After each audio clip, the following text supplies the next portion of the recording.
Olá, a graça e a paz do Senhor Jesus estejam com todos vocês. Tudo certinho? Eu espero que sim. Estou muito feliz, muito alegre de poder gravar a segunda aula da nossa Escola Bíblica Dominical. Quero lembrar que nós estamos estudando nesse trimestre a respeito de corpo, alma e espírito, a restauração integral do ser humano para chegar à estatura completa de Cristo. Nós usamos então as lições da Escola Bíblica da CPAD, tá? E na aula anterior nós falamos sobre o homem e como ele é composto, a tríade do ser humano. E na lição de número 2, nós vamos falar a respeito do corpo, essa maravilhosa obra da criação de Deus. Eu espero que, assim como eu, você seja muito edificado com essas lições, aonde o comentarista, ele procura responder algumas das perguntas que nós temos a esse respeito. Eu espero que nós possamos crescer juntos em graça e conhecimento do Senhor. Então, bora lá para essa aula edificante? Então, como eu já disse, hoje nós vamos mergulhar em um tema fascinante, profundamente espiritual,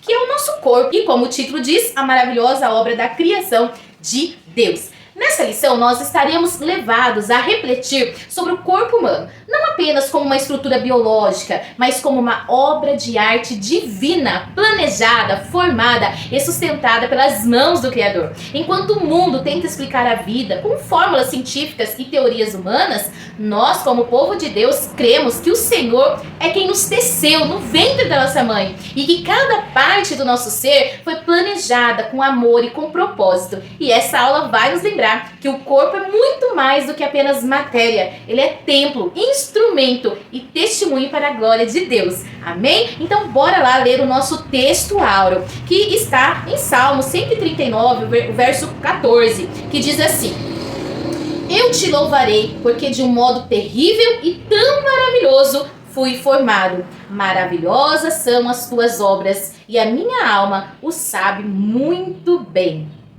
Eu quero já, antes de tudo, pedir desculpa pra vocês a respeito do som. Às vezes vocês vão ouvir algum barulho de carro, de moto, porque é o horário que eu consegui gravar e eu moro numa esquina bem barulhenta. Mas voltando aqui ao nosso texto áureo. Irmãos, esse texto é uma das mais belas confissões da Bíblia pelo salmista. Então o salmista Davi, ele inspirado pelo Espírito Santo, ele expressa aqui, meus queridos, a sua admiração, a sua gratidão pela perfeição da criação de Deus. Ele não louva a beleza do corpo humano apenas pela sua biologia, mas pelo milagre do propósito divino por trás de cada célula, cada osso, cada fio de cabelo. Aqui o salmista, ele reconhece: antes mesmo do meu corpo tomar forma, o Senhor já havia planejado todos os dias da minha vida. Irmãos, isso significa que nenhum de nós é obra do acaso.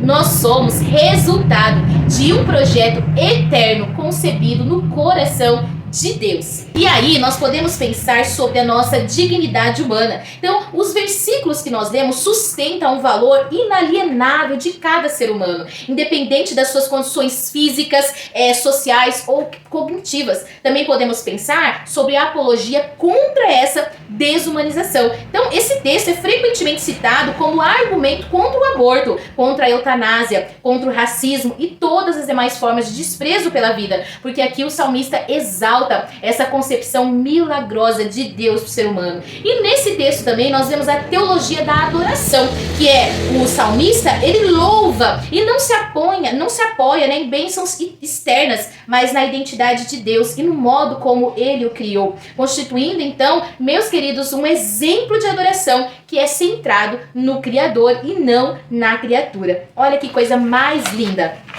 E aí nós podemos passar então para a nossa verdade prática. E a verdade prática vai dizer assim, ó: a ciência busca desvendar os mistérios do corpo humano, mas o crente descansa em saber que é a obra da poderosa e perfeita mão de Deus. Gente, olha que coisa mais linda que essa verdade prática está nos dizendo. O comentário do professor Murilo Alencar, ele diz assim, ele conta a história de um visitante que entrou numa galeria de arte e diante de um quadro de rara beleza, afirmou ironicamente: isso é fruto do acaso. Algumas tintas se espalharam sozinhas até formar uma imagem perfeita. É claro que todos riram, pois sabiam que nenhuma pintura existe sem um pintor. Irmão, se um quadro simples, feito de tinta e tela, exige um artista, quanto mais o corpo humano, composto por bilhões de células, organizada com muita precisão.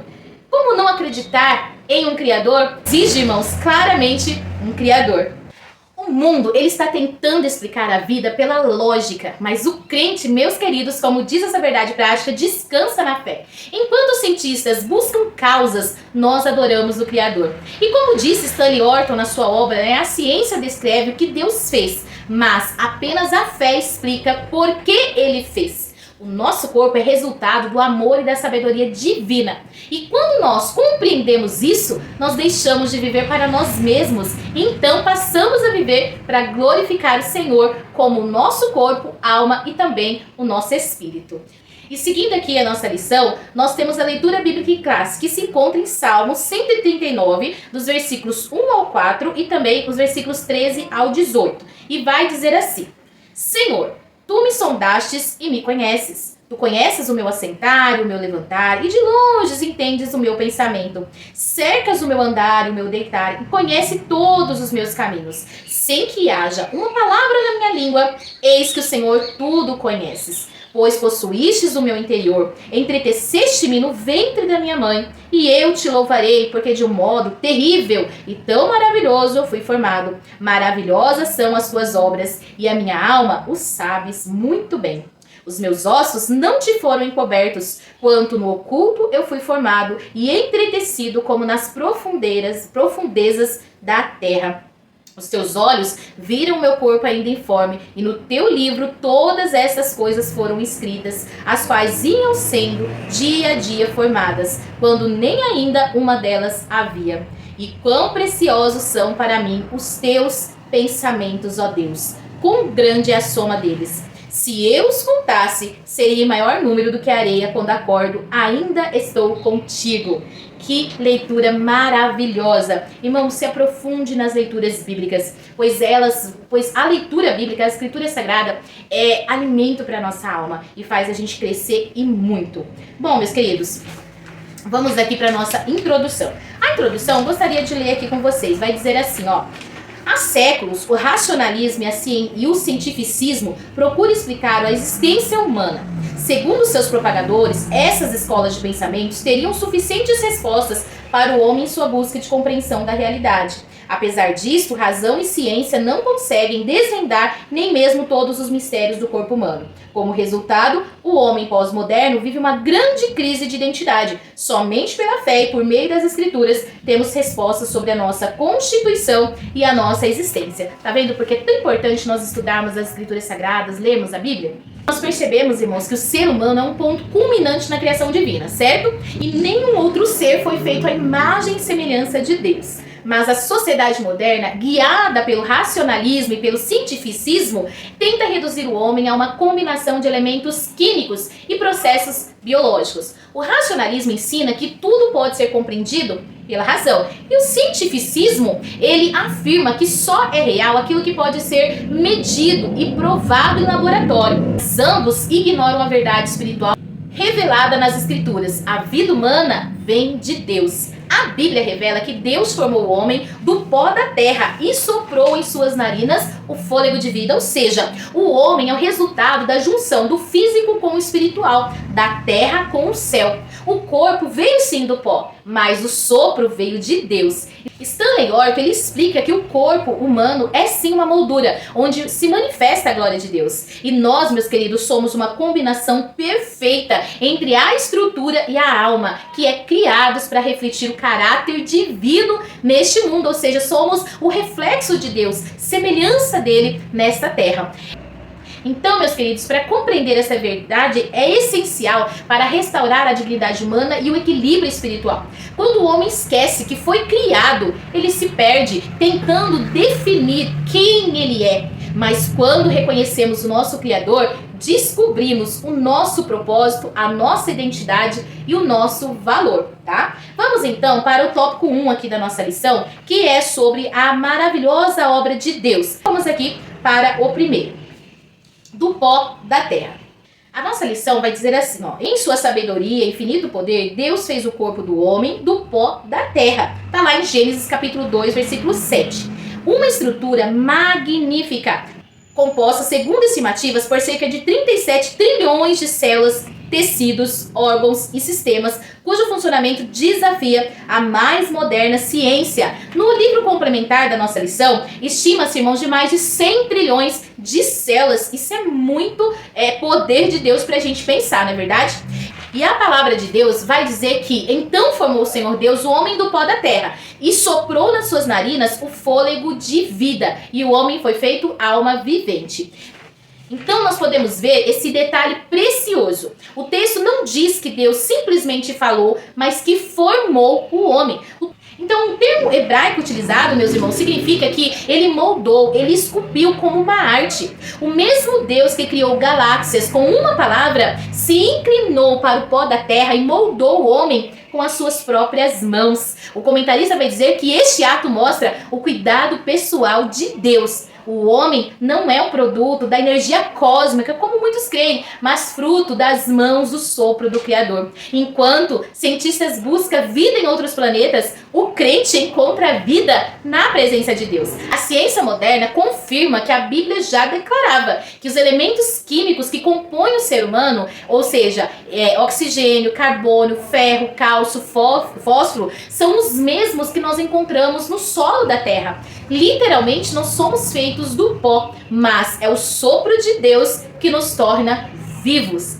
Então, negar a existência de um Criador é um salto de muito mais fé que precisamos ter do que crer que temos um Criador, não é verdade? Um exemplo que eu trouxe para vocês na introdução, que um quadro não existe sem um pintor. Uma sinfonia também não existe sem um compositor. Se até uma pintura simples exige um artista, então como negar o artista por trás dessa complexidade que é o ser humano? Meu querido, minha querida, você é resultado do toque de Deus. Não se veja como acaso, mas com propósito. Mesmo que o mundo te desvalorize, lembre-se, o selo do Criador está em você. Tá bom? E aí, nós vamos para o segundo tópico da nossa leitura, segundo subtópico, que vai falar sobre Deus, o autor da vida.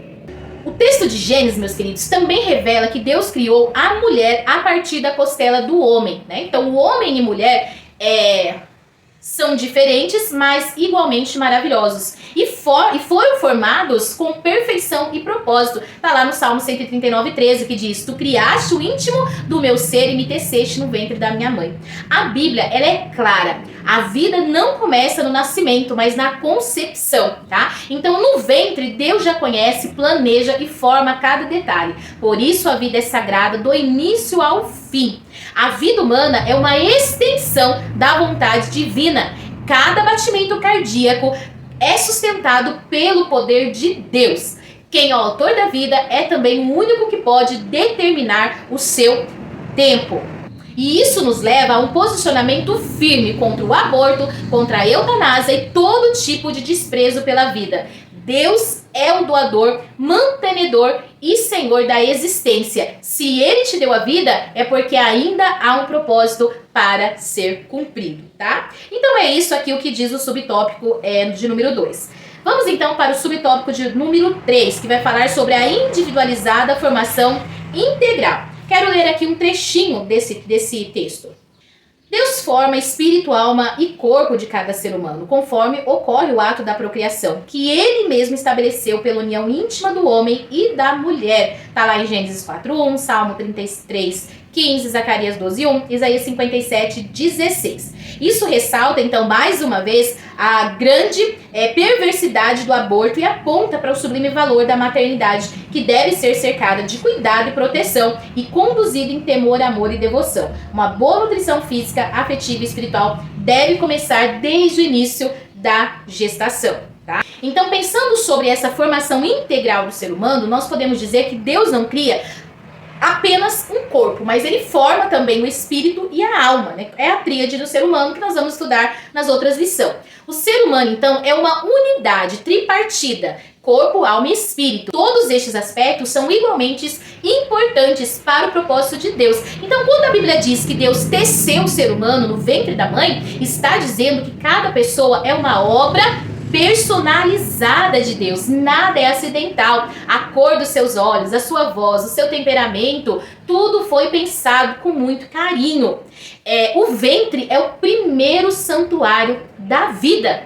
Ali, no ventre materno, Deus age como um artesão, entrelaçando células e emoções com sabedoria eterna que é proveniente de um Deus supremo. Por isso, nós cristãos defendemos a vida desde a concepção, porque vemos nela o toque direto do nosso Criador. Então, o ser humano carrega desde o ventre a marca do sopro divino. O bebê ainda não nasceu, meus queridos, mas já é conhecido por Deus. Jeremias ouviu o Senhor dizer: antes que formasse no ventre, eu te conheci. Lembra? Está lá em Jeremias capítulo 1, 5. Cada pessoa tem um valor diante de Deus. Valorize o dom da vida. Cuide do seu corpo, da sua alma e do seu espírito. A vida é um presente divino que precisa ser bem administrado, tá bom? E aí, então, nós podemos passar para o tópico 2, que vai dizer assim: corpo e a glória de Deus. O que nós encontramos, então, nesse tópico? Nós vamos ver Deus como divino tecelão, nós vamos ver que nós precisamos adorar Ele com entendimento e louvor, e nós vamos ver também o perigo que existe nos extremos, tá? E o quarto subtópico, princípios ou regras, e nós vamos discutir um pouquinho sobre isso, tá? Então, o que nós podemos dizer aqui? Quando olhamos para a criação, nós vemos a beleza das montanhas, o brilho das estrelas, o som dos oceanos, mas nada reflete tanto a glória de Deus quanto o ser humano. A Bíblia diz que fomos criados à sua imagem e semelhança do nosso Criador. E isso inclui o nosso corpo. O corpo humano é um palco onde se manifesta a presença e a glória divina. O corpo, meus queridos, é instrumento da alma e o templo do Espírito. É por meio dele que o crente expressa a santidade e o louvor a Deus. A forma como tratamos o nosso corpo é, portanto, uma expressão da nossa teologia. Então, nós dizemos que o nosso corpo é templo do Espírito Santo. Faz parte, então, da teologia que pregamos. Então, eu vou fazer aqui um pedacinho da nossa leitura do Divino Tecelão aqui do subtópico 1, tá? Em linguagem poética, Davi descreve a ação divina na formação do corpo humano, no ventre materno, apresentando Deus como um tecelão. Está lá na leitura de Salmo 139. A Bíblia, na versão da tradução brasileira, usa a expressão primorosamente tecido, que é adjetivando a ação divina descritas nos versículos 13 e 15. Embora a Bíblia não dependa de confirmação, é relevante considerar que a ciência reconhece a formação dos órgãos e sistemas do corpo humano exatamente dos tecidos formados pelas células presentes no embrião. Então, meus queridos, Davi, ele chama Deus aqui de tecelão, né? E a imagem é belíssima. O Criador sentado diante do tear, entrelaçando fios com paciência e sabedoria, formando uma tapeçaria chamada vida. O ventre de uma mãe é o tear divino. Cada célula, um fio tecido pelas mãos do Criador. O verbo hebraico usado aqui, irmão, significa entrelaçar, bordar, tecer como uma arte. Ou seja, a formação do ser humano é um ato artístico e pessoal de Deus. Não é aleatório, tudo é intencional. A doutrina do Deus tecelão nos liberta da comparação e da inferioridade. Você e eu somos uma peça única no tecido da criação. A cor dos nossos olhos, nossa altura, nossas marcas, tudo foi entrelaçado por um Deus que não erra. Por isso, a Bíblia nos convida a louvar a Deus pela maneira como fomos criados. Em um mundo de aparência e de idolatria, o cristão adora o Criador. Não somos moldados para agradar padrões humanos, mas para refletir a glória do nosso Deus. Quando olhamos para nós mesmos, nós devemos enxergar a assinatura do artista. Cuide do seu corpo, não por vaidade, mas por gratidão. Deus não faz cópias, Ele cria pessoas originais, tá? E aí passamos para o subtópico 2, que diz que devemos glorificar esse tecelão com entendimento e com louvor. Vou ler um pedacinho aqui, ó. A compreensão da maravilhosa obra divina na formação do corpo humano liberta-nos de toda especulação e dúvida e produz um sentimento de gratidão e louvor. Davi declarou: eu te louvarei, porque de um modo terrível e tão maravilhoso fui formado. Neste mesmo verso, o salmista usa a expressão "a minha alma o sabe muito bem", demonstrando como a verdadeira fé produz entendimento e percepção espiritual corretos, gerando quietude e interior. Então, meus queridos, o verdadeiro conhecimento de Deus sempre nos conduz à adoração. Davi aqui, ele não apenas entendeu que Deus o formou, mas ele louvou por isso, como nós acabamos de ler. Observe que ele usa a palavra terrível no sentido de grandioso, espantoso. O salmista aqui, meus queridos, está impressionado com o poder e a sabedoria divina. A adoração nasce do nosso reconhecimento de que cada detalhe da criação é sustentada por um Deus grandioso. A ciência pode admirar o corpo humano, mas só nós podemos adorar o Criador por causa dessa magnífica criação. A compreensão da obra divina do corpo elimina a dúvida sobre o valor da vida. Quem entende que foi criado por um Deus tão grandioso não se sente um acidente, novamente digo, não vive em crise de identidade e não se entrega ao desânimo. Saber que fomos formados com um propósito gera em nós louvor e gratidão. A próxima vez que você se olhar no espelho, diga: eu sou uma obra do Criador. E quando se sentir inseguro, lembre-se, quem te desenhou foi o próprio Senhor. Louvor é a resposta de quem reconhece o milagre da própria existência, tá bem? Vamos então, meus queridos, para aqui o perigo dos extremos, tá? Então, ao longo da história, a humanidade tem oscilado entre dois extremos, que é o desprezo pelo corpo e a idolatria do corpo. De um lado, o maniqueísmo, como nós vemos na nossa lição, e o platonismo e o gnosticismo ensinaram que o corpo era mau, uma prisão da alma. E por outro lado, o mundo moderno cultua o corpo como um ídolo, o narcisismo das redes sociais, o culto à aparência e a busca por perfeição estética a qualquer custo. E nós vemos que a Bíblia vai rejeitar os dois extremos. O corpo não é para ser desprezado e nem muito menos idolatrado. Ele é para ser consagrado. Aqui o comentarista vai dizer que o cuidado do corpo é importante, mas sem exageros. O cristão deve ser equilibrado em tudo. Paulo, ele nos ensina lá em 1 Coríntios capítulo 6, do 19 ao 20, que o nosso corpo é o templo do Espírito Santo. Então o equilíbrio cristão está entre o ascetismo e o hedonismo. Ou seja, o cristão cuida do corpo, mas não o adora. Ele disciplina o corpo, mas não o destrói, tá? Deus não apenas criou o nosso corpo, mas prometeu redimi-lo na ressurreição. Por isso, o corpo merece honra e cuidado. Irmãos, seja moderado, não negligencie sua saúde e nem viva para a aparência. Cuide-se para a glória do Deus vivo, cuide-se para servir melhor ao seu Senhor. Use o corpo como instrumento de adoração, não como uma vitrine de vaidades.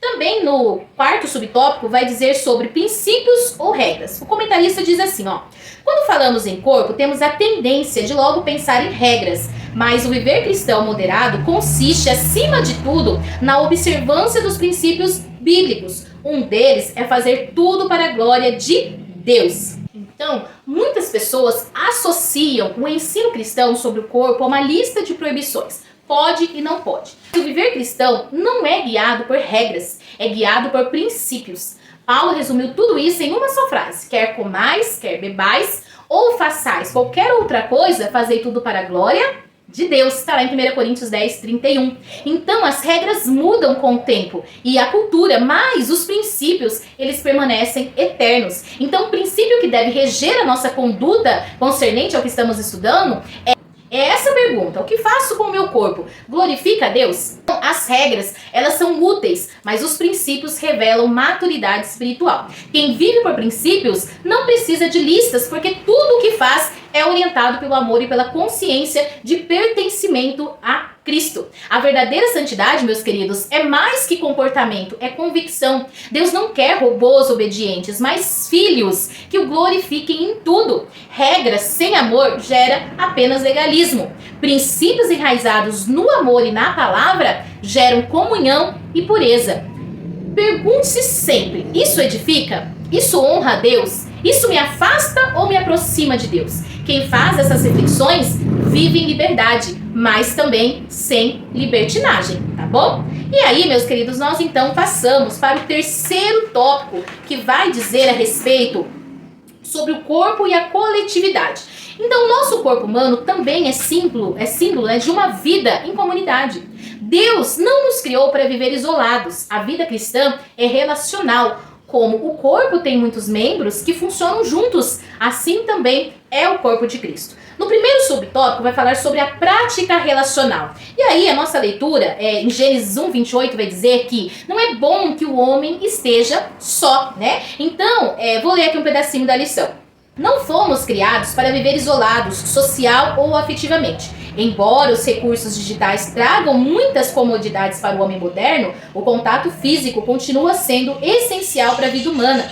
A troca de afetos por meio de expressões corporais não é substituída pela frieza da tecnologia. Tiago qualifica a verdadeira religião e a fé viva por práticas relacionais reais, que exigem o envolvimento do corpo. E aí o comentarista nos traz uma pergunta, né? Como está a nossa comunhão? Então nós vemos que desde o Jardim do Éden, Deus declarou que não era bom que o homem ficasse só. A solidão é contrária à natureza com que fomos criados. Nós somos seres relacionais e precisamos um dos outros. Jesus mesmo, sendo Deus, ele escolheu viver cercado de pessoas. Ele chamou discípulos, visitou casas, compartilhou refeições e chorou junto com seus amigos. Quem deseja crescer espiritualmente precisa aprender a se relacionar. O corpo isolado adoece, o corpo em comunhão floresce. O isolamento emocional, ou espiritual, ou social, gera enfraquecimento. Deus nos fez para convívio, na família, na igreja e na sociedade. O amor é o que nos sustenta e sustenta os nossos relacionamentos. A comunhão entre os santos é a manifestação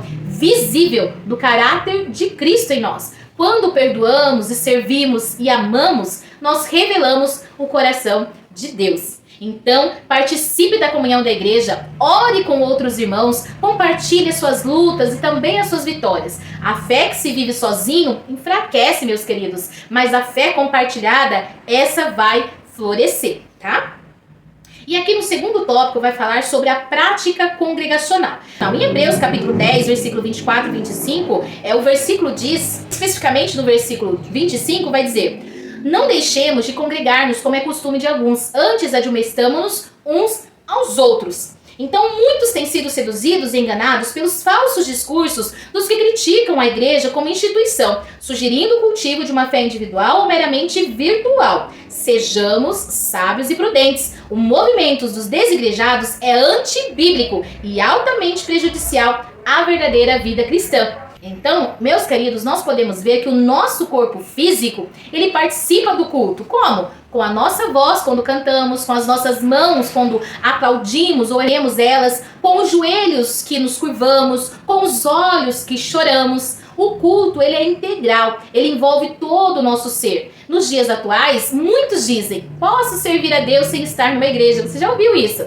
Mas isso é um engano muito perigoso. O Novo Testamento não conhece cristãos independentes. A igreja é o corpo de Cristo. Não existe membro vivo separado do corpo. A igreja não é um lugar, é um organismo vivo onde o Espírito habita. E um corpo só vive em união. O culto coletivo é a expressão máxima da unidade cristã.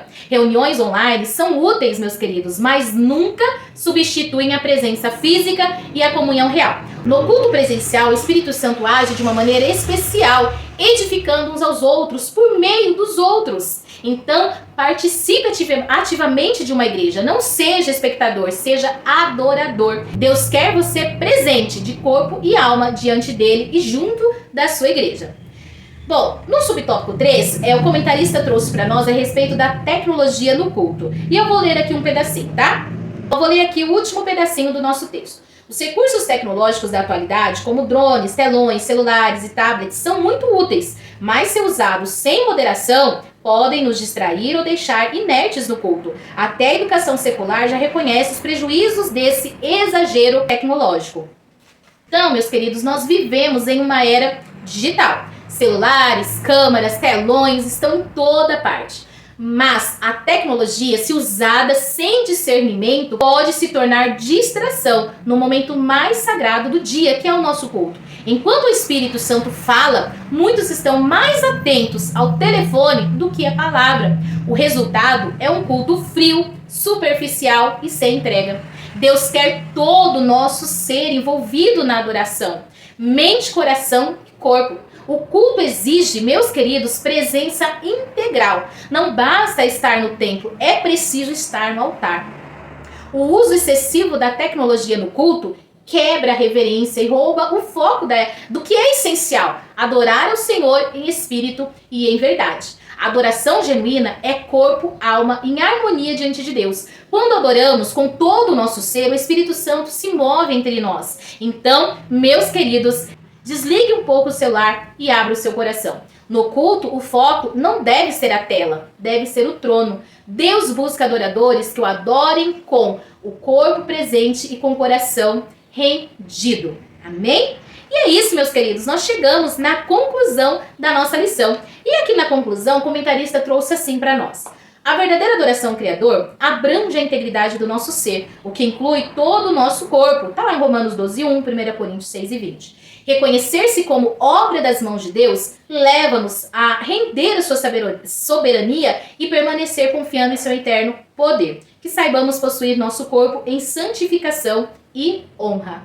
Então, nós podemos dizer com uma certeza profunda: o nosso corpo é uma dádiva divina. Ele foi formado pelas mãos do Criador, sustentado pelo sopro de Deus e destinado à glória eterna. A ciência pode admirar a estrutura do corpo humano, mas só a fé compreende o seu verdadeiro significado. O corpo é templo do Espírito Santo. Cuidar, santificar e usar para servir ao Senhor é a maior expressão de gratidão que podemos oferecer ao nosso Criador. O corpo do crente é o primeiro campo missionário do Espírito Santo. É nele que começa a transformação da alma e da nossa vida. O corpo é o espelho da graça. Aquilo que fazemos com ele deve refletir a presença de Deus nele. Por isso, não negligencie nem o idolatre. Use-o para louvar, servir e glorificar ao nosso Senhor e Criador. Então, querido irmão, querida irmã, você foi criado de modo assombroso e maravilhoso. Deus te formou com um propósito e te sustentou com amor e quer te usar como instrumento de sua glória. Cuide do seu corpo, purifique a sua alma e encha o espírito da presença de Deus. E lembre-se: quer comais, quer bebais ou façais qualquer outra coisa, fazei tudo para a glória de Deus. Está lá na carta de Paulo aos Coríntios, na sua primeira carta, capítulo 10, versículo 31. Que esta verdade transforme a sua forma de viver, adorar e se relacionar com o Senhor. Glorifique a Deus com todo o seu ser, corpo, alma e espírito. Deus te abençoe. Até o próximo vídeo. Eu vou ficando por aqui. O vídeo vai ficando por aqui, mas que o Espírito Santo, este sim, continue falando ao meu e seu coração. Não se esqueça de se inscrever, compartilhar, comentar. Eu vou ficar muito feliz. Se quiser deixar algum testemunho, algum comentário, falar um pouco sobre a sua vivência na Escola Bíblica Dominical, eu vou ficar muito feliz em saber. Deus abençoe, graça e paz.